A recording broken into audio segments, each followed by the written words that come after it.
Pour ne rien manquer, abonnez-vous maintenant.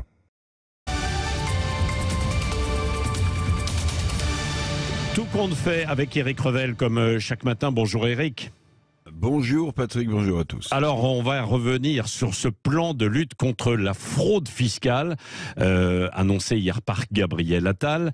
Qu'est-ce qu'il faut retenir précisément ?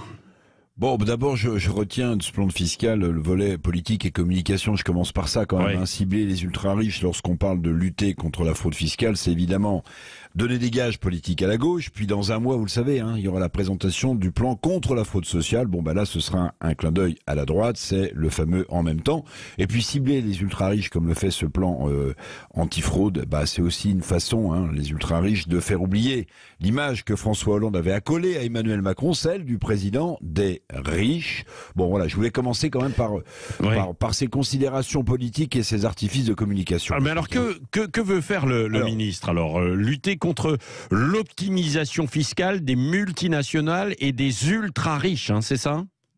Oui, puis il parle aussi de paradis fiscaux. Donc oui. D'abord, sur l'optimisation fiscale, je vous rappelle quand même que c'est pas une fraude, l'optimisation fiscale. Alors ça peut paraître amoral, mais c'est juste l'utilisation des différents droits fiscaux des pays pour payer le moins d'impôts possible. D'ailleurs, il y a des avocats et des conseils spécialisés en la matière. Quant aux paradis fiscaux, je vous rappelle quand même qu'en 2002, je sais pas si vous vous en souvenez, il y a 21 ans, deux députés socialistes fringants, jeunes, Arnaud Montebourg et Vincent Peillon, dans un rapport célèbre, à charge contre les paradis fiscaux, justement, s'était cassé les dents. Donc bon courage à Gabriel Attal et à son plan. Alors il y a une piste que j'ai trouvée intéressante, c'est vérifier qu'entre filiales et maisons mères, on ne se revende pas des services ou des produits pour payer le moins possible d'impôts. Alors ça peut être une mesure intéressante, en tout cas pour les groupes français. C'est ce qu'on appelle les prix de transfert qui seront scrutés par la brigade antifraude d'Attal et ses 1500 fonctionnaires nouveaux ou plutôt redéployés. Oui, alors combien Bercy pourrait récupérer ? Alors la lutte contre la fraude, ça rapporte déjà quand même, faut le savoir, des milliards chaque année. La lutte contre la fraude, elle n'est pas née avec Gabriel Attal. En 2022, 15 milliards l'année dernière, ont été fléchés et devraient revenir dans les caisses de l'État qui en ont bien besoin. Alors le plan Attal contre la fraude fiscale, combien de milliards chaque année ?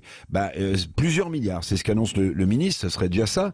Mais rappelons quand même que la fraude à la TVA, même si des mesures ont été prises, c'est vrai, cette fraude à la TVA dont ne parle pas Gabriel Attal, ça coûte 20 milliards d'euros chaque année aux caisses de l'État, et que notre déficit est de 150 milliards d'euros. Et puis il y a une dernière mesure, je ne sais pas si vous l'avez vu, il veut déchoir de leurs droits civiques les grands fraudeurs fiscaux. Très bien, mais pas certain que cela fasse frémir quand même les Français dont l'argent dort dans les paradis fiscaux. Merci à vous et nous y reviendrons tout à l'heure à 8h moins le quart avec le magistrat Charles Prats qui est spécialiste justement aussi des fraudes fiscales et sociales.